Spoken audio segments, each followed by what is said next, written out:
Bienvenidos y bienvenidas a una nueva edición de nuestro querido podcast Desastres Deconstruidos. Hace tiempo que no nos vemos, Manu. ¿Cómo estás? Buen Hola día. Nacho, buen día, ¿cómo estás? Te saludo acá de la primavera en Bariloche, en la Patagonia Argentina. Hermoso, hermoso el día. Acá en La Plata, provincia de Buenos Aires, mismo país, hay un día precioso, soleado, de unos 25 grados, así que en ese sentido estamos contentos. Y ahora estamos doblemente contentos por nuestro invitado, que vas a presentar vos. Y bueno, en Eh, este episodio que se llama Ordenamiento Territorial, Riesgos y Saberes Ancestrales, tenemos la oportunidad de tener aquí a Joaquín López Huertas. Hola Joaquín. Hola, Joaquín. Hola, buenos días. Sakariki Borogel, Killa, Junke, Bashir Rutzil, Pale Sonkani, Lenubin, Amak In, Kinkiko Tikink Oiwuk. Muy buenos días, Manuela Nacho. Pues un saludo desde estos territorios, como se le conoce tradicionalmente, Salt Lake City, Sonkani, o la lugar de muchas casas, desde la perspectiva de los Yut, Paiute, Shoshone, Goshute y Navajo. También un saludo a mi tierra, Xelajuj y a los territorios en los que ustedes se encuentran. Es un gusto estar aquí, compartir, escuchar y pues aprender conocimientos. Gracias por aceptar la invitación. Es un placer para nosotros, Joaquín. Sí, Joaquín, muchas gracias. Y la verdad que este episodio para mí es, nada, estoy muy entusiasmada porque siento que voy a aprender mucho de tu experiencia. Y bueno, me gustaría presentar a la audiencia a Joaquín López Huerta. Él es académico maya quiché de Xelajunnoj, no sé si lo pronuncié bien. Joaquín, que queda ubicado en el lugar conocido como Guatemala. Es candidato a doctorado en planificación urbana y metropolitana de la Universidad de Utah, con más de 10 años de trabajo con comunidades indígenas en regiones de Guatemala, Chile y Estados Unidos. Y la investigación de Joaquín se centra en la planificación indígena, en las formas indígenas de ser y saber en la planificación y las grietas descoloniales en la planificación estatal de los colonos. En particular, Joaquín profundiza en las formas en que los pueblos indígenas restablecen las relaciones con el lugar, fomentan la organización comunitaria y responden o no a los legados coloniales de la planificación desde dentro, en contra y más allá de las estructuras de los colonos. Joaquín recibió la beca Fulbright, la SPAU y la beca GCSC, ya nos dirás qué es la beca, Joaquín, para sus estudios de doctorado. Y antes de trasladarse a UTAD, Joaquín fue profesor de la Universidad de San Carlos de Guatemala y fue becario de la OEA en la Universidad de Valparaíso, en Chile. Un gustazo, Joaquín, tenerte aquí. Lo mismo digo. Ya, muchas gracias. Sí, no, estoy bastante contento de poder compartir. Creo que ha sido un viaje, el poder llegar a mi tema de investigación ha sido un camino bastante sinuoso, por llamarlo desde esa perspectiva. Pero creo que también he tenido bastante, mucho apoyo de muchas personas que han estado a mi alrededor en el camino, que me han informado, que me han guiado y también de poder entender un poquito esta complejidad que es cuando nos referimos al conocimiento indígena, ¿a qué nos referimos con eso? Y pues muy contento de estar aquí para poder profundizar sobre ese tema. ¿Cómo vamos a aprender hoy? En especial yo. Y te quiero preguntar, Joaquín, eh, desde tu perspectiva, de tus estudios, de tu experiencia en el territorio, ¿qué es la planificación u ordenamiento territorial indígena? Eh, el, Cuando nos referimos a la planificación o al ordenamiento territorial indígena, pensamos en una práctica que se enfoca en estimar, en entender o en estudiar las necesidades crecientes de una sociedad en un territorio en específico, pero siempre pensando en el futuro, ¿no? Entonces, esa forma de pensamiento nos permite ya sea diseñar, configurar o definir el entorno construido. Y bueno, es importante decir de que la planificación o el ordenamiento territorial se ha practicado desde tiempo inmemorable. Podemos tener el ejemplo de los egipcios o de sociedades antiguas que vienen desde distintos orígenes. Pero eso también incluye a las sociedades en territorios como Norteamérica, que le conocemos específicamente como Isla Tortuga, que es el territorio en donde yo me encuentro, en Utah. Pero también existen muchos legados desde el territorio de Abya que es como nos referimos a Latinoamérica, ¿no? Grandes ejemplos, pues nos podemos inspirar con el legado de los incas o de los mapuche en el cono sur, pero también de mis abuelos de los mayas, ¿no? Entonces, podemos entender de que esos sistemas de planificación se enfocaron en hacer intervenciones en el paisaje, logrando construir sociedades que proveían a una gran población y que se desarrollaban en conjunto con el entorno natural, de cierta forma a través de sistemas de vías de comunicación, sistemas hídricos, sistemas arícolas o sistemas astrológicos o medicinales. Em, un aspecto que es súper importante hablar desde la planificación indígena es de que representa un sistema de conocimiento que no es solo del pasado, sino que también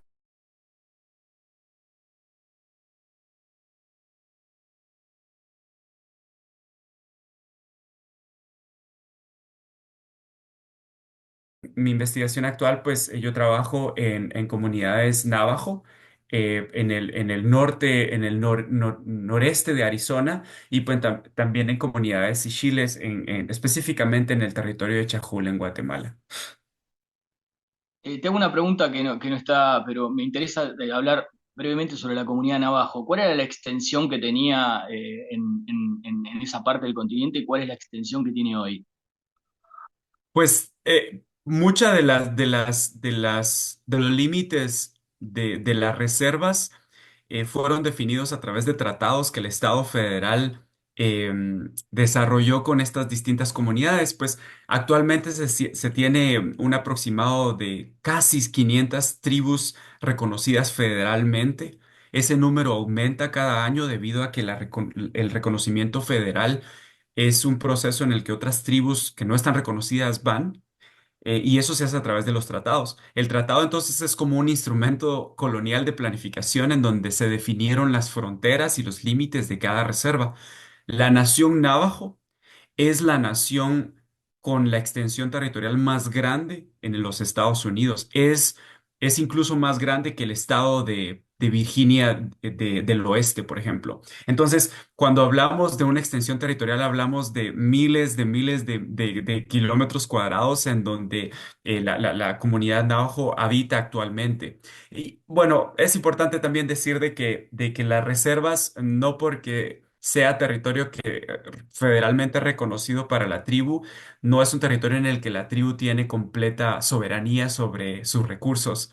Estos territorios están dados a través de un fideicomiso en donde es el gobierno federal quien tiene la última decisión sobre qué se puede hacer y qué no se puede hacer, y ya la nación navajo es la que responde de las maneras en las que puede para generar esos procesos de planificación. Gracias por el detalle. Manu. Sí, Joaquín, teníamos ganas de preguntarte, bueno, este podcast trata sobre todo de las problemáticas ligadas a los desastres y a la gestión de riesgos de desastres en América Latina, y nos preguntamos por qué sería importante entender el ordenamiento territorial indígena en la gestión del riesgo de desastres y si serviría para atender las distintas amenazas naturales, tecnológicas, el considerar, ¿no? La manera de planificar que se tiene. Claro que sí, pues el ordenamiento territorial es uno de los componentes principales que ha tenido, ya sea desde manera ancestral o de la forma actual en la que se aplica, siempre ha tenido ese componente de reducción de riesgo de desastres, porque la idea pues es entender cuáles son las condiciones naturales, culturales de un lugar, y poder a partir de eso tomar ciertas decisiones sobre las intervenciones construidas. Yo creo que es importante también hacer la diferencia de que el ordenamiento territorial desde la perspectiva indígena es simplemente diferente a otras formas de pensamiento. Y la diferencia es una diferencia ontológica, que quiere decir la manera en la que percibimos la realidad. Es una diferencia también epistemológica, que significa la manera en la que pensamos sobre el territorio o nuestra realidad. Y una manera axiológica también, que quiere decir los valores que ponemos cuando tomamos ciertas decisiones. Por ejemplo, la perspectiva occidental se enfoca mucho en la comodificación del territorio. Por ejemplo, cuando pensamos en el ordenamiento territorial desde la perspectiva occidental, pensamos en el uso de la tierra. ¿Cómo vamos a usar la tierra con la manera de reducir el riesgo de desastres, por ejemplo? Y entonces se objetiva la tierra. Hay una relación que cambia de ser de una relacionalidad más conectada en distintos aspectos de la vida a una relación más transactiva. Y entonces se pierden ciertos valores y ciertos aspectos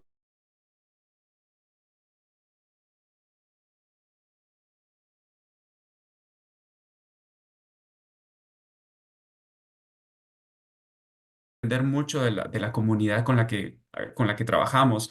La relacionalidad puede tener aspectos de relacionalidad con la gente, cómo la gente interactúa en un lugar, cuál es el idioma con el que interactúan, cuáles son los sistemas de alimentación, por ejemplo, cómo los cuerpos de esa gente interactúan, cómo los cuerpos interactúan con el territorio, cómo el cuerpo es afectado a través del territorio y cómo el territorio es afectado a través del cuerpo, por ejemplo. Dónde habitamos, cuáles son los hogares, cuáles son los lugares que tienen cierto nivel de identidad y cierto nivel de generación de conocimiento que nos permiten ser y interactuar de una manera ya sea más responsable o menos responsable. Eso también informa nuestros pensamientos o la mente. Es muy distinto pensar en un idioma que pensar en otro. Es muy distinto pensar cuando yo estoy en Guatemala o estar acá. Es muy distinto pensar cuando yo estoy con mi gente que cuando estoy con otras comunidades, por ejemplo. Y bueno, y eso también va al objetivo mayor, que también es nuestras relaciones con el cosmos. Siempre en distintas comunidades indígenas, pues se tiene esta relacionalidad hacia lo grande, hacia la admiración. En el caso maya, por ejemplo, nosotros pensamos mucho en medir el tiempo.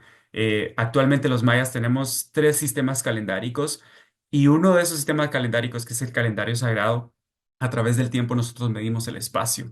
Y entonces todas esas formas de relacionalidad son bastante diferentes a las formas occidentales. Y lo que yo observo a través de la investigación con la planificación indígena es que nos permiten ver de una manera más matizada cuáles son estas limitantes o estas amenazas, por ejemplo. Eh, También clarifico de que al ser una persona que creció pues con sistemas occidentales, pues yo me muevo en este espacio liminal, ¿no? Ya sea el espacio occidental y el espacio indígena, porque como un planificador urbano, pues yo también uso los sistemas de información geográfica, por ejemplo. Yo también realizo mapas, también realizo análisis ecológico de la tierra, pero esto dentro de mi investigación, pues lo trato de combinar con estos valores y principios indígenas.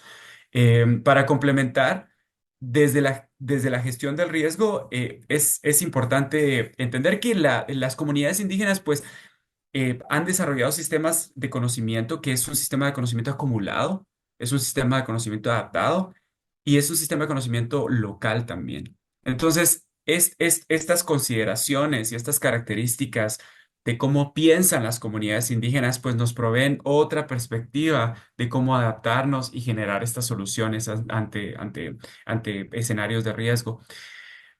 Por último, también las comunidades indígenas, pues muchas comunidades indígenas pues viven en zonas rurales.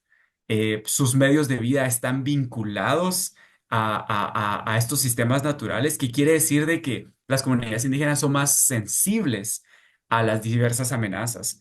Eso entonces genera también un conocimiento más directo sobre los impactos que se puedan percibir en los distintos territorios. Joaquín, ¿y de qué manera el legado de la colonización impactó la gestión del riesgo en la planificación territorial indígena? ¿Cómo ves esa relación o esa influencia? Sí, totalmente. Creo que la influencia es una influencia continua. Entonces, cuando hablamos de la colonización, hablamos de un evento que continúa de distintas formas y existen muchos teóricos que tratan de elaborar sobre eso, pero también cómo se ve en la práctica. Particularmente, yo trabajo mucho con el concepto de la colonialidad, que es definido por Aníbal Quijano desde ya hace un par de décadas y pues existen varios autores críticos desde el territorio de Abya que tratan de elaborar en qué significa la colonialidad y cómo la decolonialidad pues desafía estas formas de pensamiento o estas formas sutiles o explícitas.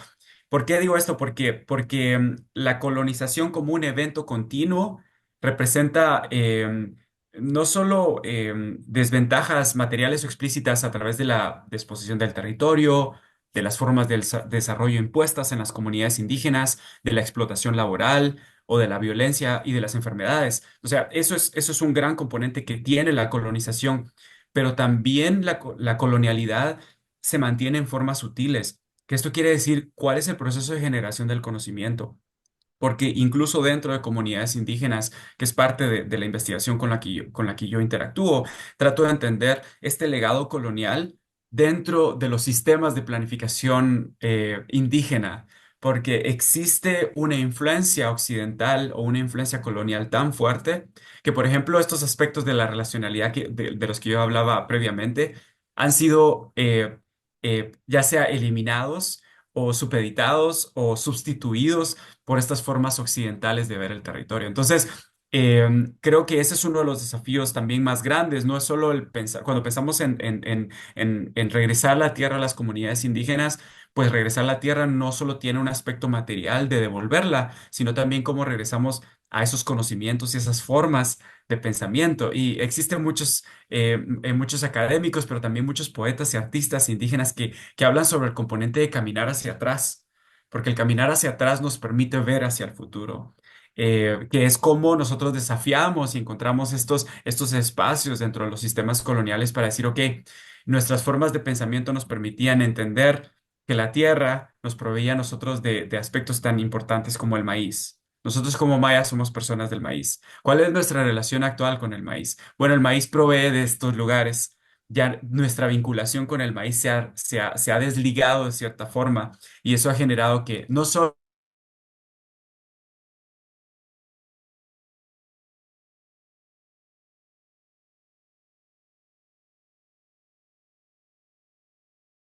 para entender mejor que nuestros sistemas de alimentación definen quién somos, pero también definen cómo pensamos sobre el territorio.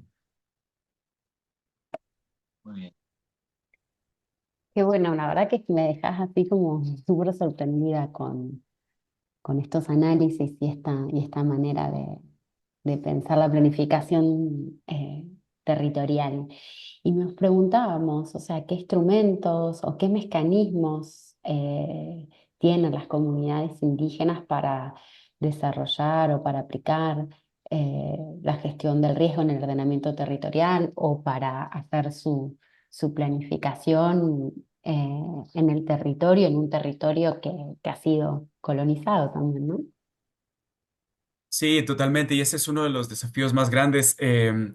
Bueno, en primer lugar, los sistemas en los que ellos desarrollan, pues no son homogéneos, va a depender de cada comunidad, va a depender de las particularidades del lugar, de la identidad de la tierra, del clima, por ejemplo, de los sistemas alimentarios. Em, Dentro de mi investigación, pues yo he desarrollado un marco conceptual que se llama la planificación de la reexistencia y aquí pues estoy utilizando la palabra de Adolfo Albán, un académico colombiano maravilloso que ha trabajado con comunidades indígenas y afrodescendientes, en donde entiende cómo a través del arte las comunidades encuentran formas de reexistir a través de este legado colonial. Las comunidades son realmente quienes responden a estos medios. Dentro de las comunidades indígenas podemos ver sistemas de organización bastante complejos. Por ejemplo, en el caso de Guatemala, la capacidad de organización comunitaria que existe en Guatemala es impresionante. A mí pasar, tener esa oportunidad de moverme dentro del mundo maya, dentro del mundo navajo, hay muchas cuestiones que desde los mayas podemos aprender de los navajo y de los navajo pueden aprender de los mayas y una cuestión es la organización territorial. Particularmente ya hablando de cuáles son esos mecanismos a los que yo le pongo mucha atención, hay mecanismos en los que yo he podido entender que las comunidades trabajan ya sea adentro, en contra o más allá de las estructuras coloniales. Para poner algunos ejemplos, adentro significa cuando la comunidad indígena utiliza los sistemas legales. Por ejemplo, en Guatemala existe el sistema de las alcaldías indígenas. Ellos utilizan mucho el sistema legal guatemalteco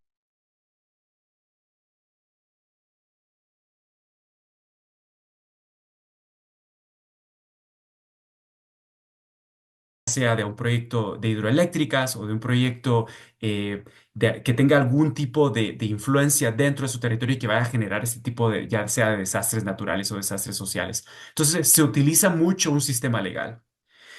Utiliza mucho los registros de la propiedad de la tierra. Muchas comunidades indígenas saben el daño que el registro de la propiedad les ha hecho porque si ellos han vivido dentro de este territorio desde tiempo inmemorable, después vinieron estos sistemas coloniales que registraron el territorio y les dijeron que ellos ya no eran dueños del territorio.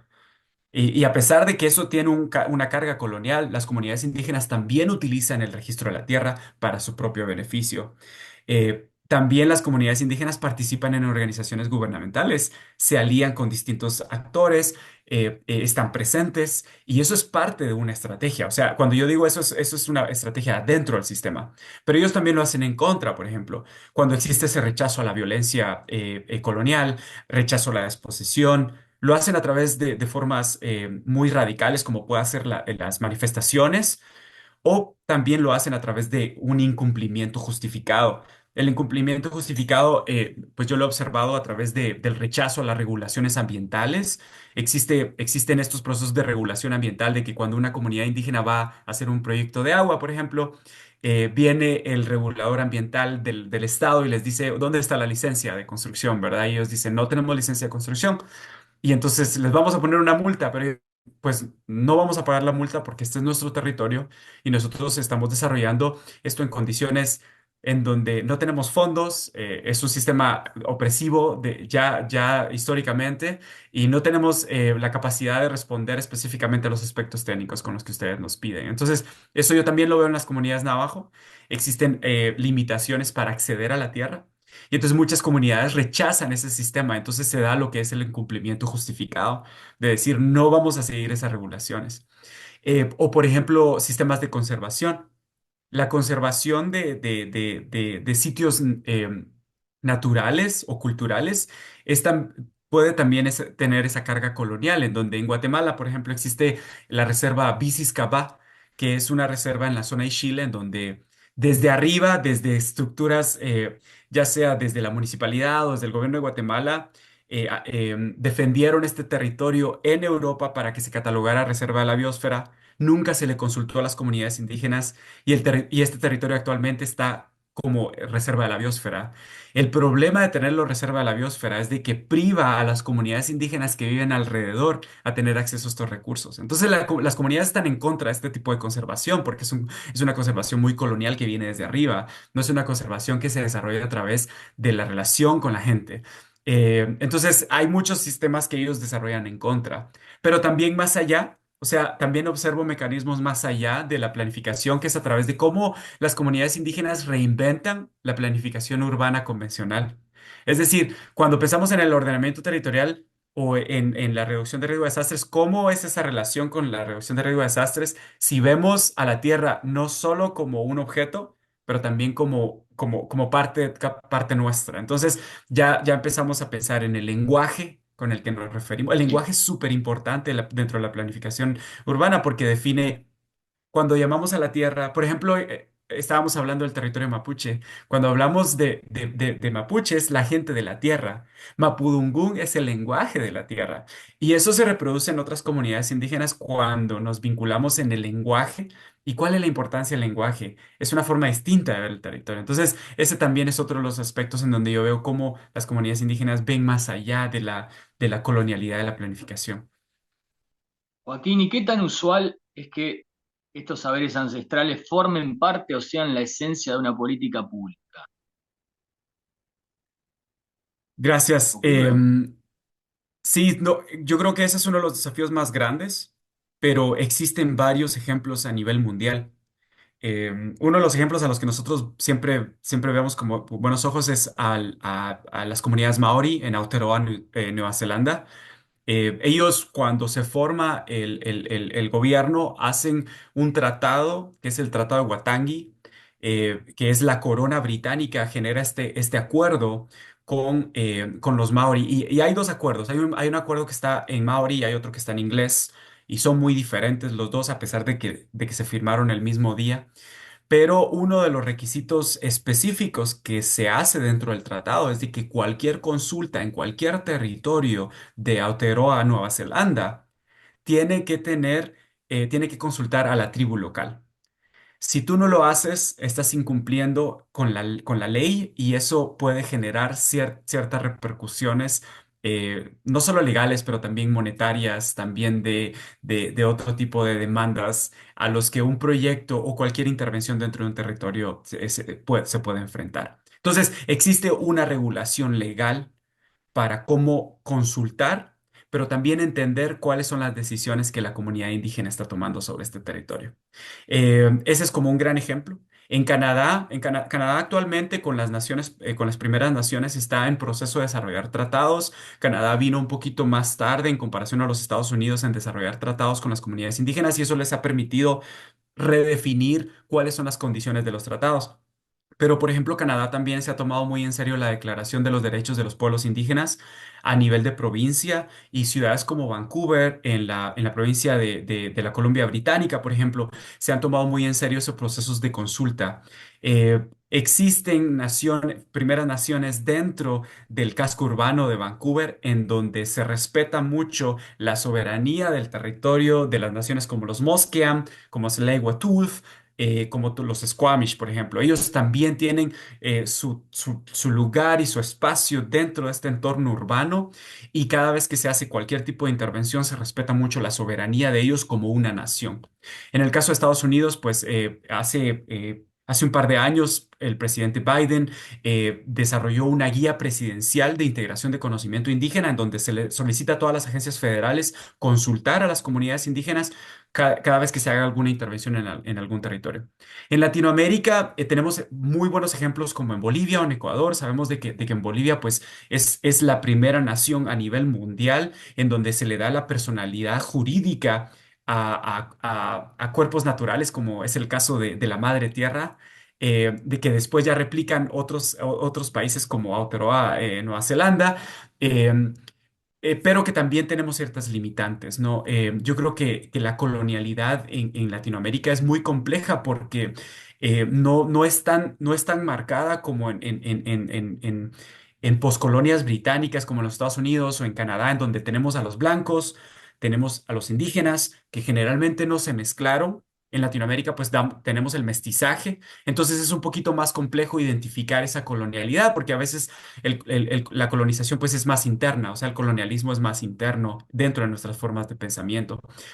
Yo creo que hay muchos movimientos, o he también observado muchos movimientos indígenas que tratan de defender esto y de ponerlo en las políticas públicas, pero sí, sí, sí permanece como uno de los desafíos más grandes al no entender, por ejemplo, de que no necesariamente porque seamos indígenas vamos a pensar como indígenas. Y eso es uno Claro. de los aspectos en los que yo trato de entender. Es, bueno, podemos ser indígenas, pero podemos estar influidos con esta forma colonial. Entonces es importante vernos hacia adentro y preguntarnos, ¿verdad?, cómo nos estamos relacionando con el territorio y cómo esto ha sido influenciado de una manera occidental, que no es algo que vamos a evitar, o sea, es algo que estamos aceptando, la influencia colonial, pero también tenemos que ver cómo estamos respondiendo a estas necesidades que el territorio también nos está comunicando. Joaquín, te escuchaba en relación a la política pública y bueno, no dejo de hacer un paralelismo con lo que sucede acá en Argentina. Yo no sé si sabías que, bueno, el actual gobierno, por ejemplo, eliminó el Registro Nacional de Comunidades Indígenas en mayo de este año, donde desde hace décadas se trataba de hacer un mapeo, ¿no? de las comunidades indígenas aquí en nuestro territorio y ahora eso ha desaparecido, el Registro Nacional de Comunidades Indígenas, y ahora otro acto en contra sería que estuvo hace poco, el gobierno no firmó ante la ONU el derecho de los pueblos originarios y fue el único país que no quiso firmar. Digo, qué importante cuando vemos ejemplos en otros lugares y de la utilidad y de la coexistencia y de este diálogo que tú tantos mencionas para la planificación del territorio, para lo que es la gestión de riesgos de desastres, y aquí seríamos como ejemplos contrarios a lo que sería favorecer esto, ¿no? La verdad que que me duele mucho encontrarme en esta situación hoy en día.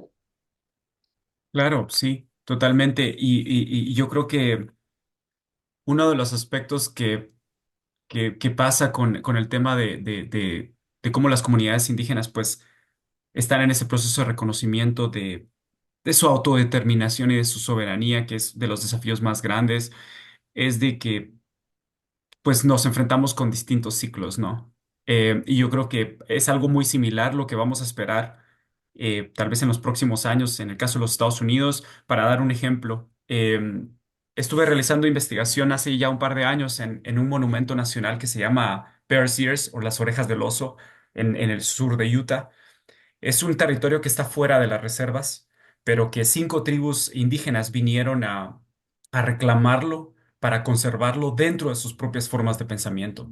Hicieron la solicitud al Servicio Forestal de los Estados Unidos y al Buró de la Gerencia de la Tierra, que son las dos agencias federales que estaban a cargo del manejo de este territorio.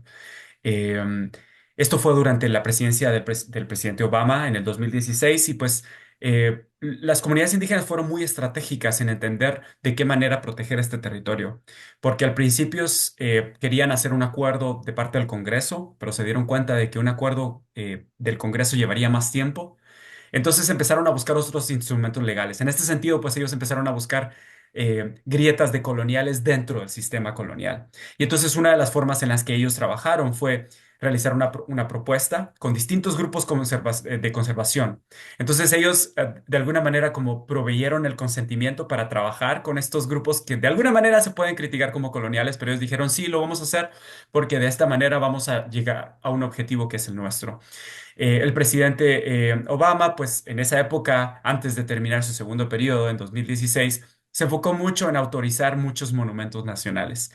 Esto es una categoría de conservación a la cual el presidente tiene acceso, o sea, el presidente puede solamente firmar un documento y dice sí, este territorio se considera monumento nacional.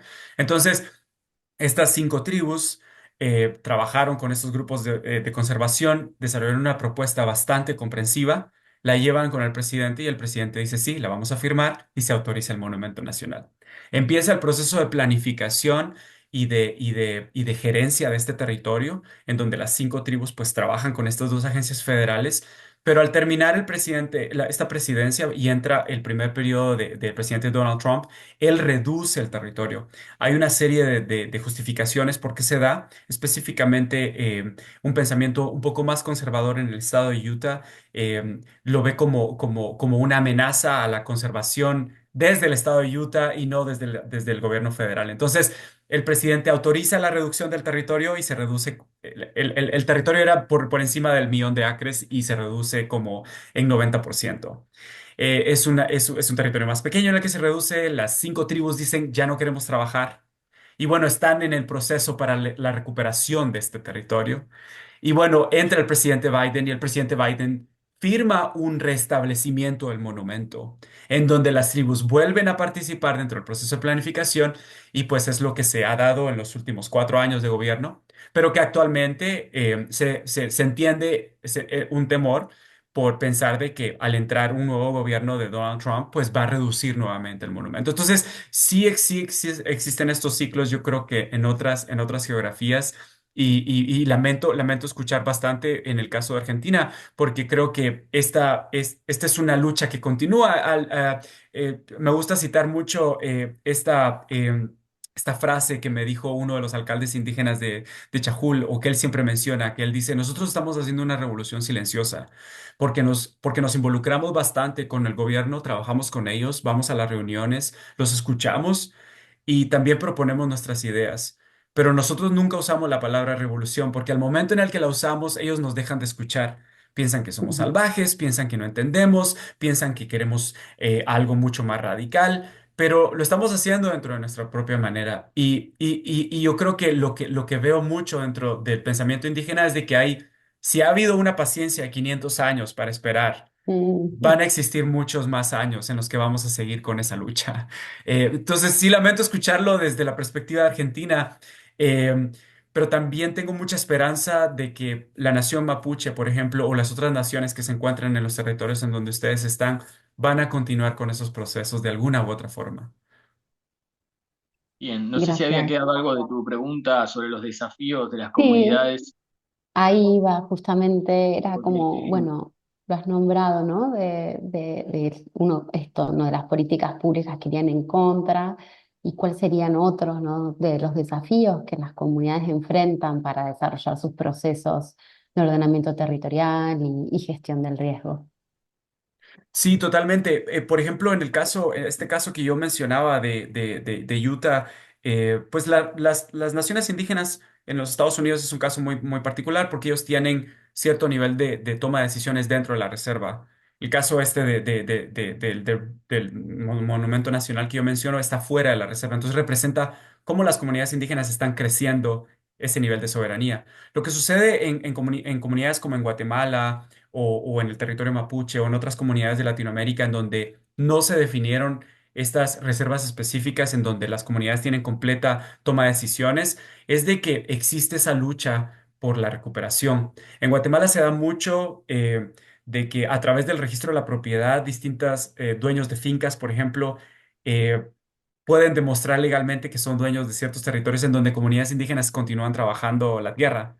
Y como tienen un sistema legal, a través del sistema legal los pueden desposeer, ¿no? Entonces, yo creo que existen límites de primero de falta de reconocimiento, porque existen muchas comunidades que tratan de ser reconocidas por su forma de pensamiento, por sus formas distintas de ver el territorio pero que no son reconocidas por un Estado colonial. Ese es uno de los aspectos fundamentales, pero también no es solo reconocimiento, sino también es cómo se les otorga o se nos otorga la autodeterminación y la soberanía sobre el territorio. Porque más allá de ser reconocidos, lo que buscamos como pueblos originarios es tener decisiones dentro de nuestros propios territorios. Es decir, si nosotros queremos desarrollarlo en una manera sostenible, pues tenemos el derecho si nosotros también queremos como trabajar con la propiedad privada y vender nuestros territorios para generar recursos económicos que nos permitan pensar en el futuro, también tenemos el derecho a hacerlo. También tenemos el derecho a equivocarnos en nuestros territorios, porque eso es algo a lo que también se le esencializa a las comunidades indígenas. Siempre se piensa que las comunidades indígenas piensan solamente sostenible y que queremos ver todo verde. Pero realmente como comunidades indígenas también tenemos que tener el derecho de decidir y puede ser de que algunas de esas decisiones no sean percibidas como lo más sostenible. Voy a poner un ejemplo en la comunidad Squamish en la Columbia en la provincia de la Columbia Británica en Canadá. Es un territorio en donde ha sido ancestralmente reconocido por los Squamish, que está en la periferia de Vancouver, un lugar muy densamente poblado, que sabemos que Vancouver tiene un déficit de vivienda. La comunidad viene y compra este territorio y lo reclama como de ellos, y cuando lo compran, parte de los dineros pues vienen de la provincia, vienen del gobierno federal. Parte del dinero viene también de la propia nación. Y el plan que tienen ellos es desarrollar un proyecto inmobiliario de vivienda. La tribu empieza a recibir todas estas críticas de parte de la población blanca, diciendo, ¿cómo es posible que una comunidad indígena quiera jugar en el juego del el producto capitalismo. inmobiliario? Exacto, el capitalismo, eso no es posible, las comunidades indígenas. Entonces se esencializa, ¿no? Pero no ven la fotografía grande, que en este sentido es, Vancouver tiene un déficit de vivienda. Las comunidades indígenas en este caso están produciendo vivienda que es mucho más accesible que las otras y están tratando de paliar un problema que ni siquiera es de ellos, pero están siendo muy estratégicos en cómo ver la relación con el territorio.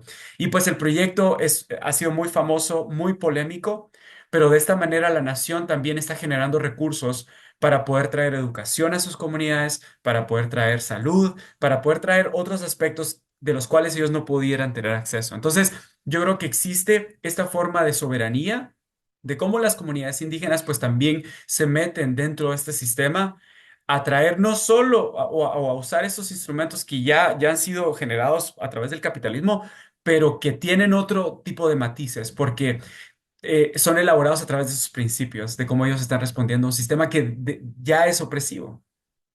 Claro. ¿Y cuál es tu experiencia en el territorio trabajando con la gestión del riesgo según los conocimientos ancestrales? Pues tal vez puedo hablar de la experiencia que he podido tener en los últimos años aquí en el territorio navajo. Mi responsabilidad en el territorio navajo es como un planificador urbano. La nación tiene 110 comunidades. Es una nación gigante. Yo trabajo Enorme. con dos de ellas.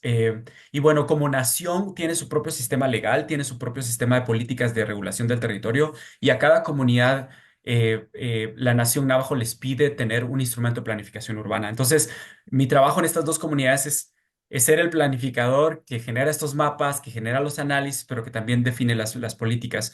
Uno de los aspectos principales dentro de la zona en la que yo trabajo, que es el noreste de Arizona, es la reducción de inundaciones. Durante la época del monzón o durante la época de lluvias, que se concentran en periodos bastante cortos, pero también durante la acumulación de la nieve en el invierno, existen estas correntadas que bajan dentro de las montañas. Específicamente hay una zona montañosa que se le conoce como las montañas Carrizo, en donde debido al paisaje que es un desierto, pues el nivel de acumulación de agua y de correntadas pues es bastante fuerte.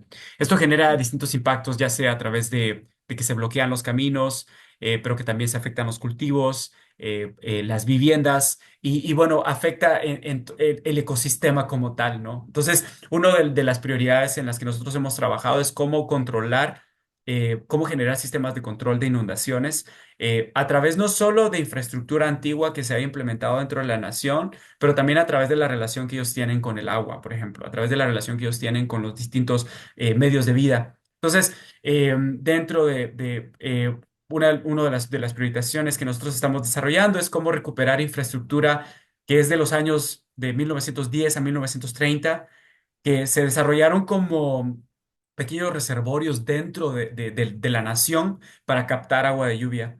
Esta infraestructura pues ha sido descontinuada porque pues no se le dio el mantenimiento. Entonces a través de la comunidad pues lo que hemos estado haciendo a través del conocimiento local, porque hay muchos reservorios antiguos. Entonces lo que nosotros estamos haciendo es a través del conocimiento local es identificar cuáles son esos reservorios de los cuales pues se ha visto a través de las distintas generaciones en las que ellos han vivido ahí que pudieran ser funcionales. Al lado de esto, pues nosotros también hemos hecho un modelamiento hídrico que puede ser muy técnico, muy científico, en donde estamos tratando de entender la precipitación anual, cuál es la cantidad de agua.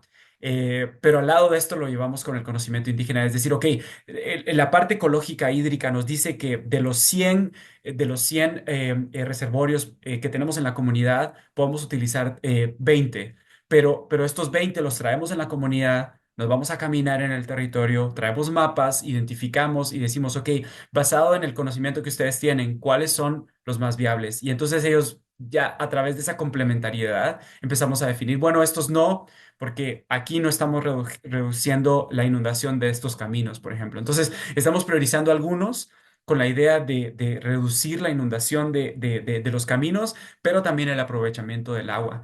Sabemos de que en el noreste de Arizona pues no se tiene agua, es un desierto, y entonces las comunidades navajo pues han estado pues siendo muy desafiadas con la disponibilidad del agua porque el gobierno federal no provee de agua suficiente, entonces ellos tratan de ver de qué manera cosechan el agua. Además de eso tenemos el legado del uranio.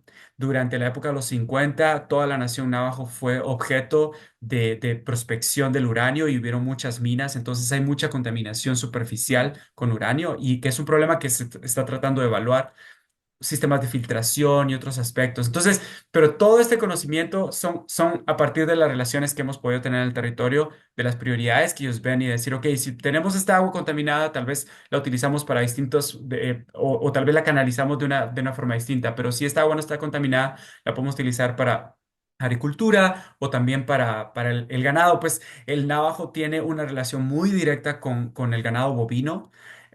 Está muy relacionado no solo con la comida, pero también con la lana. Entonces, ¿cómo podemos recuperar esa agua para también proveer al ganado bovino? Entonces, y todo esto pues es parte del plan.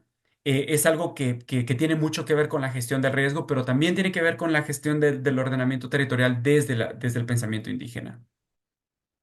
Bien, bien, súper claro, Joaquín. Bueno, y estamos llegando al fin de este programón hermoso que tuvimos, Manu. Sí, un ejemplo de la interculturalidad, la verdad, este diálogo que Sí, es tan difícil por ahí, es como se dice, se quiere, se desea, pero acá lo vemos también aplicado y encarnado y vivido, ¿no? Así y que muy además agradecida. pensaba, y además pensaba, Joaquín, cuando estabas comentando esta serie de pasos que llevan los planes, de diferentes checks con las poblaciones, qué distinto a esos planes llave en mano, ¿no? Que bajan de vaya a saber dónde y quieren adaptar la realidad a un cuadrado. Sí, totalmente. Y yo creo que ese ha sido uno de los desafíos.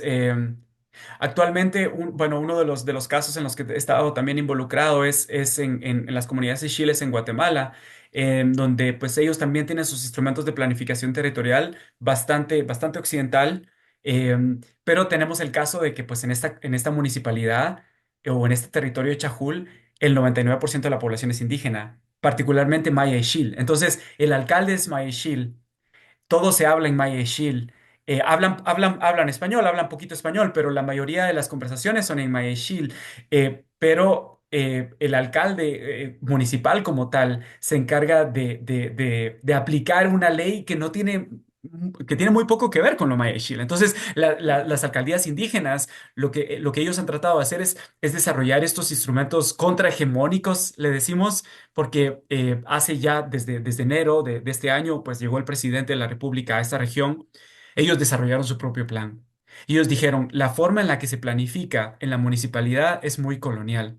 Ellos no ven el conocimiento indígena. Entonces nosotros vamos a desarrollar nuestro propio plan y se lo enviaron al presidente. Entonces el presidente ahorita está viendo la manera en la cual puede financiar, porque sabemos de que sin financiamiento pues no existe nada. Entonces, es decir, bueno, ¿cuáles son las prioridades de la comunidad de Chile?